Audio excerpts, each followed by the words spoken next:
नमस्कार, 11 जून 2009 के America live में आपका स्वागत है। सबसे पहले नजर डालते हैं आज की खास खबरों पर। अमेरिकी अवर विदेश मंत्री विलियम बर्न्स भारत यात्रा पर।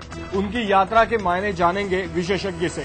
पाकिस्तान में लोकतंत्र को मजबूत करने की जरूरत, कहा अमेरिकी विशेषज्ञों ने। और पाकिस्तान में अस्थिरता के लिए वहां के खराब आर्थिक हालात भी उतने ही जिम्मेदार, पूर्व अमेरिकी उप सहायक विदेश मंत्री का कहना। वॉइस ऑफ अमेरिका से मैं हूं अंशुमान आपटे। अब खबरें विस्तार से।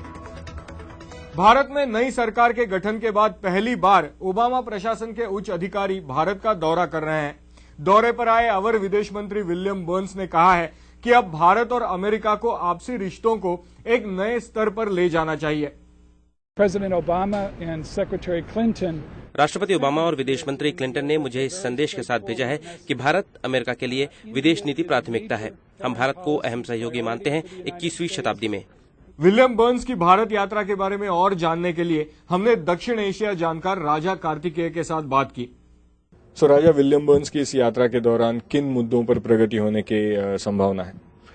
देखिए, अंडर सेक्रेटरी बर्न्स दो मुद्दों के बारे में खासकर भारत से बात करना चाहेंगे। पहला ये कि भारत का सहयोग चाहेंगे जितने भी कॉन्फ्लिक्ट्स दक्षिण एशिया में इस वक्त हो रहे हैं, चाहे वो नेपाल हो चाहे अफगानिस्तान हो, उनमें स्ट्रेटेजिक कोऑपरेशन चाहेंगे। और दूसरा मुद्दा पाकिस्तान को लेके, पाकिस्तान ने स्वात और आने वाले दिनों में वजीरिस्तान में जो तालिबान के खिलाफ ऑफेंसिव करने वाले हैं, इसलिए इसके लिए 80,000 फौजें लगभग भारत के साथ बॉर्डर से हटाए हैं। तो इसलिए पाकिस्तान में काफ़ी चिंता हो रहा है इस वक्त कि भारत आगे क्या करे इस वक्त।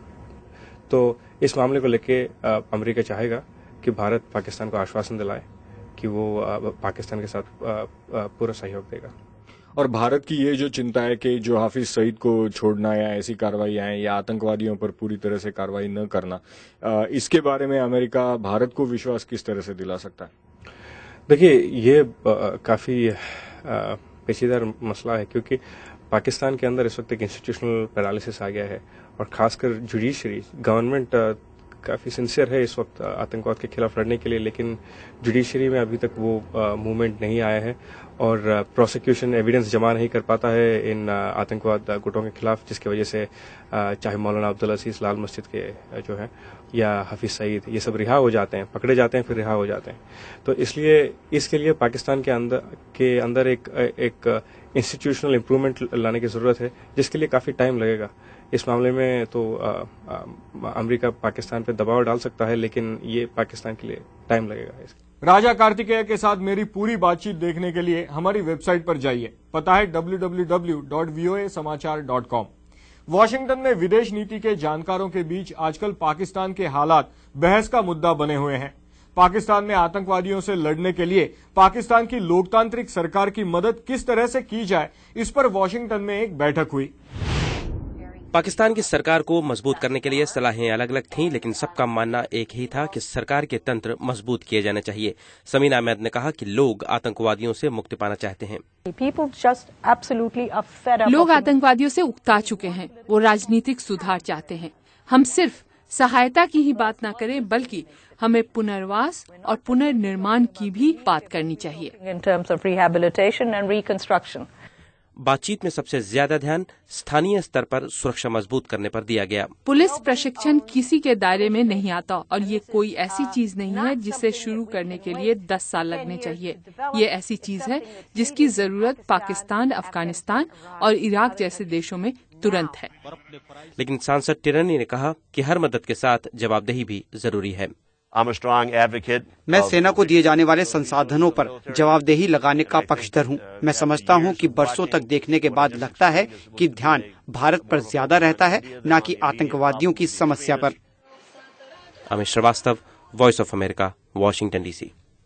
अमेरिका के पूर्व उपसहायक विदेश मंत्री स्टीफन कोहेन ने कहा है कि पाकिस्तान ने आर्थिक विकास पर पर्याप्त ध्यान नहीं दिया और उसके परिणाम अब उसे भुगतने पड़ रहे हैं।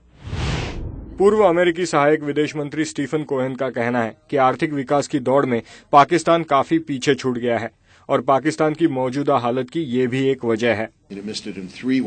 पाकिस्तान वैश्वीकरण प्रक्रिया से पीछे रह गया है। वैश्वीकरण का मतलब है विचारों, लोगों और वस्तुओं की मुक्त रूप से आवाजाही। पाकिस्तान में विचारों के मामलों में इस्लामी कट्टरवादी विचारों का पगड़ा भारी रहा। उनके पास बेचने के लिए सिवाय कपड़ा उद्योग द्वारा बनाए गए कपड़ों के अलावा कुछ भी नहीं है। और जहां तक लोगों की आवाजाही की बात है, पाकिस्तान पर अफगानिस्तान से आए लाखों शरणार्थियों के कारण बुरा असर पड़ा है।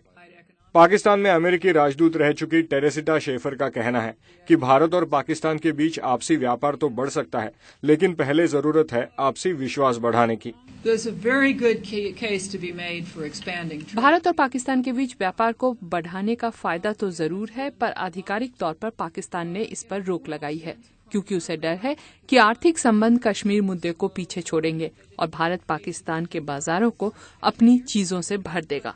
दूसरी तरफ भारत ने भी इस व्यापार को धीमा करने के लिए गैर आधिकारिक तरीके अपनाए हैं। अमेरिका लाइव आप हमारी वेबसाइट पर भी देख सकते हैं। पता है www.voasamachaar.com। अमेरिका लाइव आपको कैसा लगा और हम इसमें और क्या सुधार ला सकते हैं, इस बारे में आपकी कोई भी राय हो तो हमें लिख भेजिए americalive@voanews.com पर। लेकिन अभी इजाजत दीजिए। नमस्कार।